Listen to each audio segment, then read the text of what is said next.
Have you ever felt invisible in your own family? Like you're screaming but no one hears you? Before I tell you how I turned my manipulative sister's own games against her and walked away with $2.3 million she never knew existed, I need you to do something for me. Hit that like button if you've ever been underestimated. Comment below with the word justice if you believe karma is real. And share this video with anyone who needs to hear that being overlooked doesn't mean being powerless. Trust me, by the end of this story, you'll never look at the quiet ones the same way again. My name is Brigitte, and for 27 years, I've been the forgotten middle child in Louisville's most dysfunctional family. You know what middle child syndrome is? The idea that middle children are treated differently, seen differently by their parents, with the theory that birth order affects children's character because parents focus more on the first and last born. Well, I lived it, breathed it, and nearly drowned in it. My older sister Victoria was the golden child, first to walk, first to graduate, first in everything. My younger sister Emma was the baby, coddled and protected. And then there was me, stuck in between like a bookmark nobody remembered placing. But it was Victoria who turned my life into a living hell. She wasn't just the eldest, she was a master manipulator who'd learned early that emotional control was the ultimate weapon. When our youngest sister Emma was born, I lost my role as the baby. Emma got all the attention for being adorable and needing help with daily care, while I, who could do so much more for myself, felt overlooked. Victoria saw this vulnerability and exploited it ruthlessly. The puppet master tactic started small. She'd tell our parents I'd broken things she'd damaged. She'd convince them I was lying when I wasn't. She'd orchestrate situations where I'd always look bad. Once, during a family dinner at Churchill Downs during Derby season, she accidentally spilled red wine on my dress right before we were to meet my parents' important business associates. Then she offered me her jacket, making herself look generous while I looked clumsy. For 15 years, this continued. 15 years of gaslighting, manipulation, and psychological warfare that would make the Boleyn sisters' fight over Henry VIII look like child's play. Every achievement I had was minimized. Every failure was magnified. Every relationship I formed, she poisoned. The worst part? I believed I deserved it. Middle children often have personalities that are overshadowed by their siblings. The older sibling is strong-willed, the younger is the baby, which leaves the middle child somewhere in between, their personality dulled down, making them quiet and even-tempered. That was me, accepting my fate as the family doormat. What Victoria never knew, what nobody knew, was that I had inherited something invaluable from my grandmother, her gift for mediation and negotiation. Grandma Rose had been a pioneer in corporate mediation in the 1960s, quietly amassing a fortune by solving disputes for major companies. She saw in me what nobody else did: potential. Before she died when I was 18, she pulled me aside. "Brigitte," she said, "you see everything because nobody sees you. That's not a curse, honey. That's a superpower." She left me her entire mediation training library, her contact book, and a trust fund that wouldn't mature until I turned 27, with one condition: I had to use my skills to build something of my own first. I studied in secret. While Victoria paraded her MBA and Emma pursued her acting dreams in LA, I quietly built a mediation consultancy from my basement apartment. I specialized in family business disputes. Ironic, right? My ability to remain invisible, to observe without being observed, made me exceptional at reading people, understanding their motivations, finding their pressure points. By 25, I was mediating million-dollar disputes. By 26, tech companies were flying me to Silicon Valley.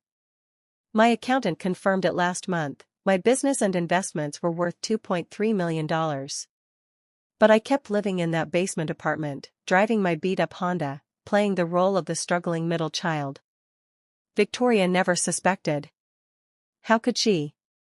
I was just Brigitte, the mediocre middle child who couldn't even hold down a real job in her eyes. She'd mock me at family gatherings, telling everyone how I was playing pretend businesswoman while she was a real executive at her marketing firm.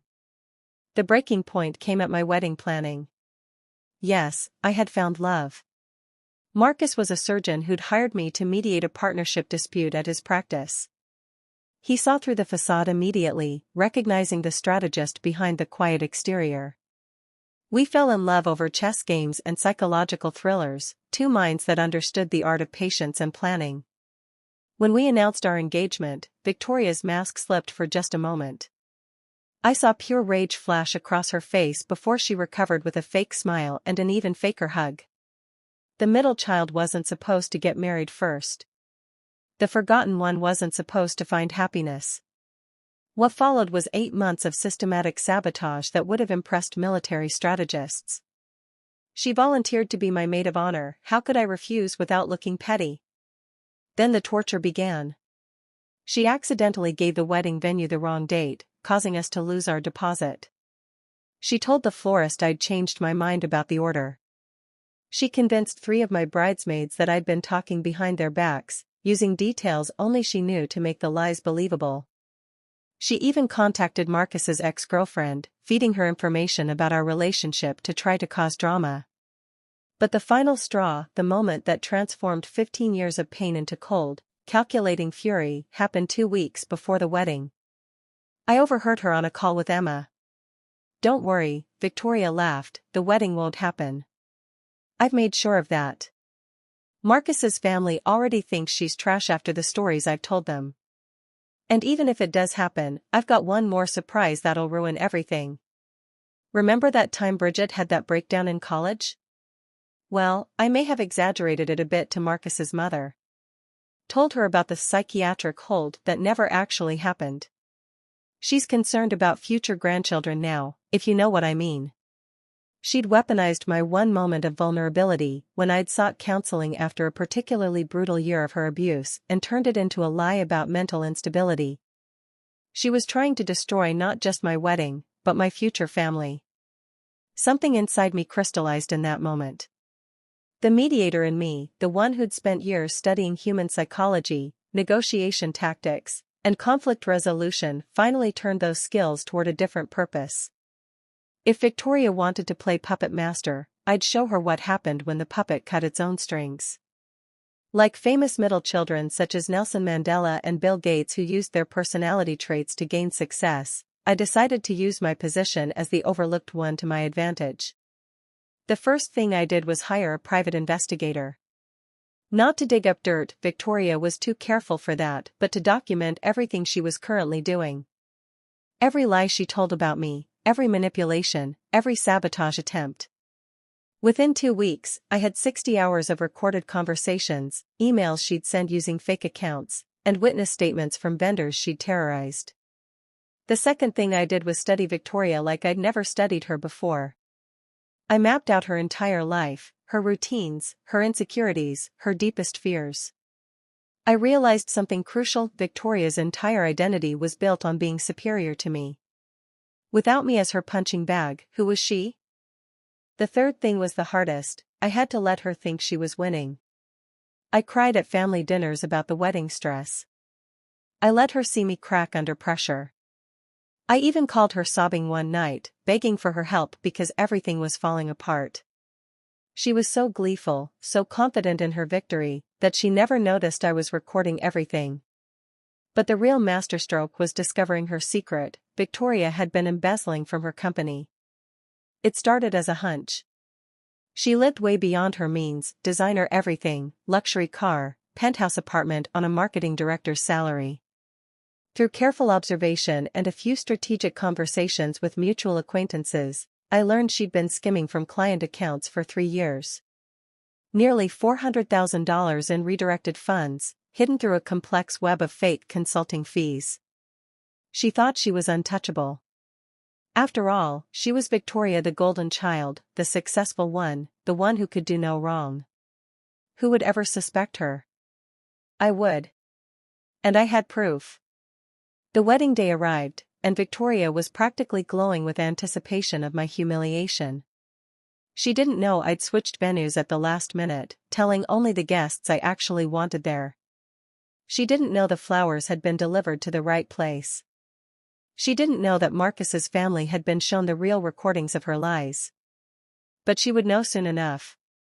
The ceremony was beautiful, intimate, perfect, everything I dreamed of. But the reception? That was where my revenge truly began. I'd arranged for a special presentation, supposedly a slideshow of childhood memories. Victoria preened, expecting to see photos of her achievements overshadowing mine. Instead, the screen lit up with a different kind of show. "Ladies and gentlemen," I began, microphone in hand, my voice steady for the first time in my life. "Before we celebrate my new beginning, I need to end something old. You all know me as the quiet middle child, the one who never causes trouble. But today, I want to tell you a story about survival."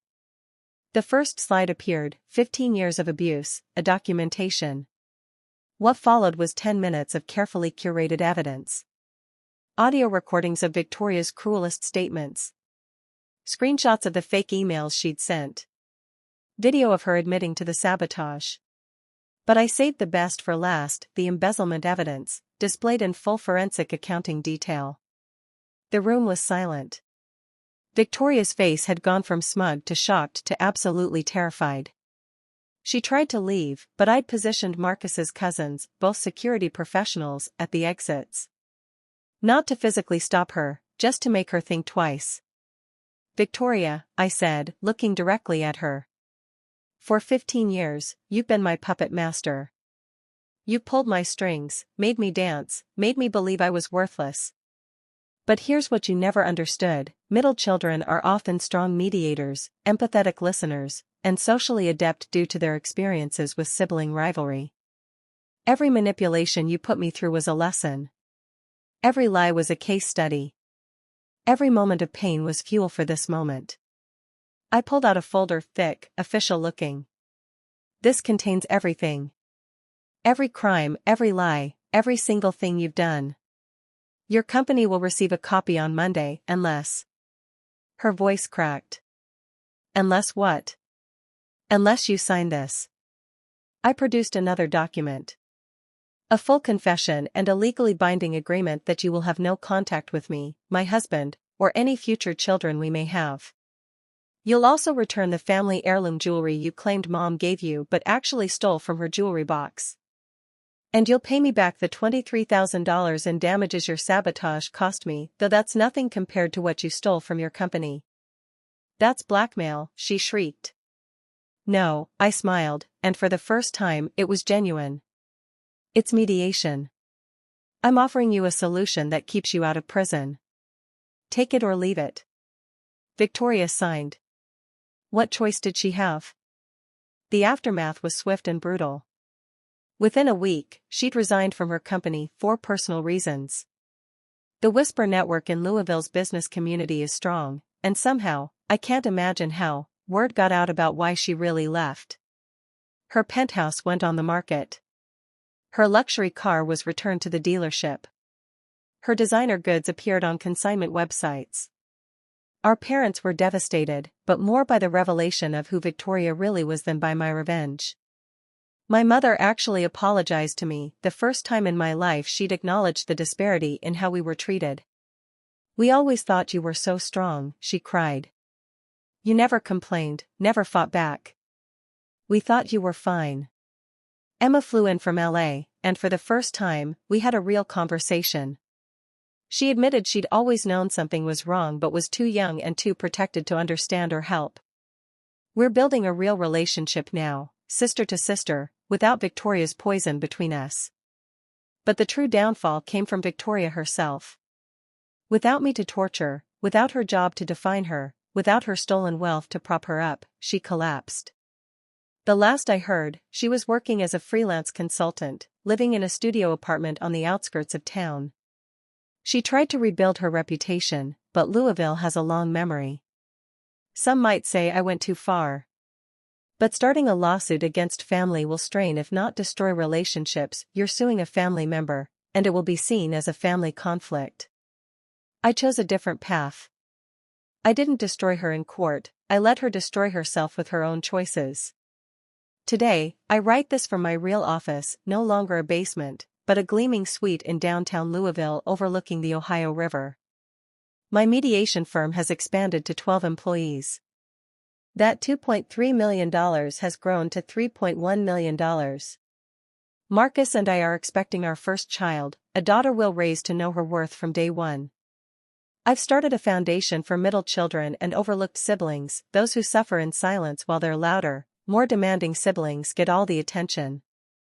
Given how common middle child experiences are, it's worth checking on their mental health, as empirical evidence suggests the effects may be minimal but still worth attention. We provide counseling, support groups, and most importantly, validation that their experiences are real and their pain is valid. Victoria has tried to contact me 3 times, always through intermediaries. The messages are always the same: she's sorry, she's changed, she wants to make amends. But I know better. Puppet masters don't change, they just find new puppets. And I cut my strings long ago. The truth is, I don't hate Victoria anymore. Hate requires energy, and I've redirected all of mine toward building the life she tried to deny me. In a strange way, I should thank her. Without her cruelty, I might never have developed the skills that made me successful. Without her sabotage, I might never have learned to fight for myself. Without her darkness, I might never have appreciated the light. But I won't thank her. Some bridges are meant to stay burned. If you're reading this and recognizing yourself, the forgotten middle child, the scapegoat, the family doormat, I want you to know something: your invisibility is not a weakness. It's a superpower waiting to be activated. Every time they overlook you, you're learning to observe. Every time they underestimate you, you're gathering strength. Every time they dismiss you, you're planning your rise. If middle child syndrome is real, it might be our sense of uniqueness that leads to discoveries and important movements. This status can drive you to excel. Document everything. Build your skills in secret. Find your worth outside their opinions. And when the time comes, because it will come, show them exactly what they've been missing. My name is Brigitte. I was the forgotten middle child who became unforgettable. I was the puppet who became the master. I was worth nothing in their eyes until I proved I was worth millions in my own. And Victoria? Well, she's learned the hardest lesson of all. In estate and family litigation, the modern rule applies: parties bear costs as they would in other civil litigation unless the challenge was reasonable. Her challenge to my worth was unreasonable. And she's paying for it every single day. The last time I saw her was at a coffee shop downtown. She was sitting alone, scrolling through her phone, probably looking at the life she used to have. I walked past in my designer suit, bought with my own earned money, my wedding ring catching the light, my head held high.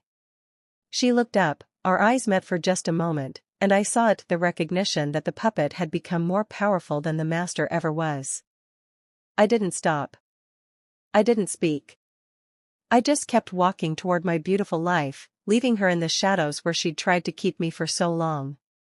Because that's the thing about revenge: the best kind isn't served cold. It's served by living so well that your former tormentor's biggest punishment is watching your success from the sidelines. Share this story with anyone who needs to hear it. Like it if you believe in justice. And remember, the quiet ones aren't weak. We're just waiting for our moment to roar.